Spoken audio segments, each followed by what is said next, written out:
ロボット介護機器で笑顔のある未来へ。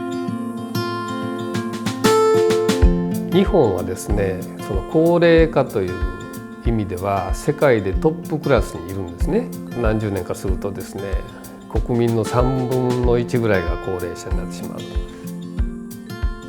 介護が必要な人が増える一方、介護をする側は少なくなり、年齢も上がっています。そんな日本において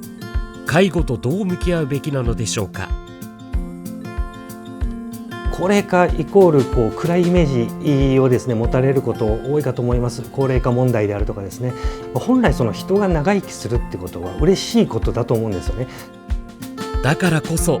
介護をする人にとっても介護を受ける人にとっても幸せを感じられるようになってほしい。それを助けるのがロボット介護機器だと考えています。安全性の基準をどのようにすべきかというところは、開発する中で非常に苦労したところです。ステージごとでですね、さまざまな方に使っていただいて、感想といいますかフィードバックをですね商品の中に盛り込んでいくというような形で開発の仕方をやっております。今まではですね、抱っこしてくれって頼んだら自分を介護してくれてる大事な人が腰を痛めてしまうかもしれない。そう思うとですね、頼まれないんですね。でも相手がロボットだったらもう何回でも頼める。介護者の腰痛を防止しようということで開発をしたんですけど、実際はですね、利用者さんがすごく喜んでくれるんです。この作品があることによって喜んでくれる人がいるんだったら、僕は技術者として技術者冥利に尽きるっていうんですかね。今まではできなかったけれどもこういうことができるようになったというような、そういうふうなお声を聞かせていただくことでですね、商品作ってよかったな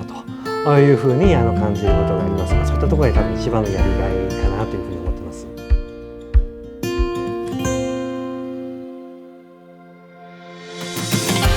人の手も人の心ももちろん大切です。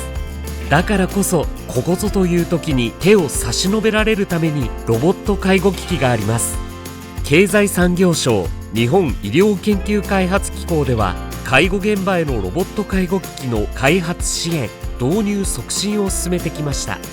介護をもっといいものにすることが日本のこれからをもっといい未来へ変えられると信じています。ロボット介護機器で笑顔のある未来へ。